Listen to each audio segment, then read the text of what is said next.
Saudara-saudari terkasih, pada hari ini, Kamis, 17 April 2025. Bacaan dari Injil Yohanes, bab 13, ayat 1 sampai dengan 15. Marilah kita berdoa. Dalam nama Bapa, dan Putra, dan Roh Kudus. Amin. Allah Bapa di surga, syukur atas berkat melimpah dan anugerah yang menyertai kami. Semoga Engkau menyinari hati kami dengan sabda-Mu. Demi Kristus, Tuhan dan pengantara kami. Amin. Bacaan Injil. Tuhan bersamamu, dan bersama rohmu. Inilah Injil suci menurut Yohanes. Dimuliakanlah Tuhan. Sebelum hari raya Paskah mulai, Yesus sudah tahu bahwa saatnya sudah tiba untuk beralih dari dunia ini kepada Bapa. Sebagaimana Ia senantiasa mengasihi murid-muridnya, demikianlah sekarang Ia mengasihi mereka sampai saat terakhir. Ketika mereka sedang makan bersama, iblis membisikkan dalam hati Yudas Iskariot, anak Simon, rencana untuk mengkhianati Yesus. Yesus tahu bahwa Bapanya telah menyerahkan segala sesuatu kepadanya dan bahwa Ia datang dari Allah dan akan kembali kepada Allah. Maka bangunlah Yesus dan menanggalkan jubahnya. Ia mengambil sehelai kain lenan dan mengikatkannya pada pinggangnya, kemudian Ia menuangkan air ke dalam sebuah basi, dan mulai membasuh kaki murid-muridnya, lalu menyekanya dengan kain yang terikat pada pinggangnya itu. Maka sampailah Ia kepada Simon Petrus. Kata Petrus kepadanya, "Tuhan, Engkau hendak membasuh kakiku?" Jawab Yesus kepadanya, "Apa yang kuperbuat, Engkau tidak tahu sekarang, tetapi Engkau akan memahaminya kelak." Kata Petrus kepadanya, "Selama-lamanya engkau tidak akan membasuh kakiku." Jawab Yesus, "Jikalau aku tidak membasuh engkau, engkau tidak akan mendapat bagian bersama aku."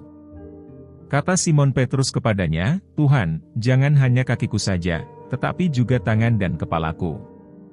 Kata Yesus kepadanya, "Barang siapa sudah mandi, cukuplah ia membasuh kakinya, karena ia sudah bersih seluruhnya. Kamu pun sudah bersih, hanya tidak semua."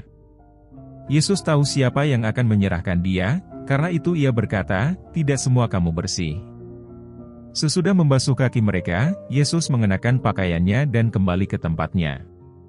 Lalu Ia berkata kepada mereka, "Mengertikah kamu apa yang telah kuperbuat kepadamu?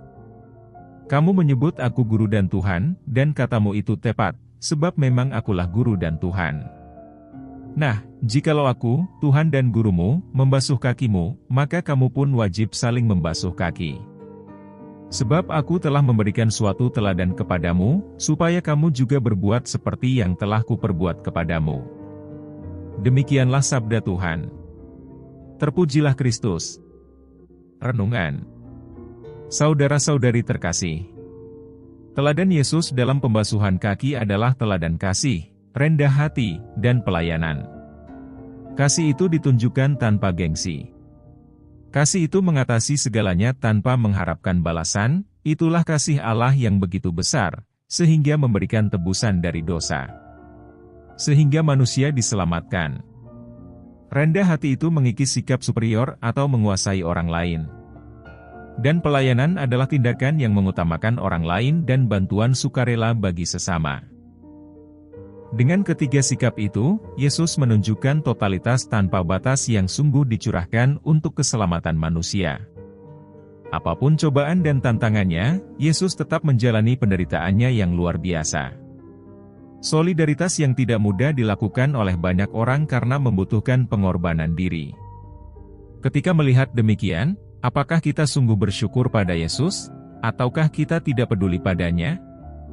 Yesus sungguh menebus kita dan memberikan diri untuk menyelamatkan kita, maka apa tanggapan praktis kita untuk membalas kebaikan Tuhan? Pelayanan kita dibutuhkan banyak orang. Dalam hal apapun, prinsip pelayanan akan membantu untuk perkembangan keutamaan dan keselamatan kita. Semoga Tuhan memberkati. Amin.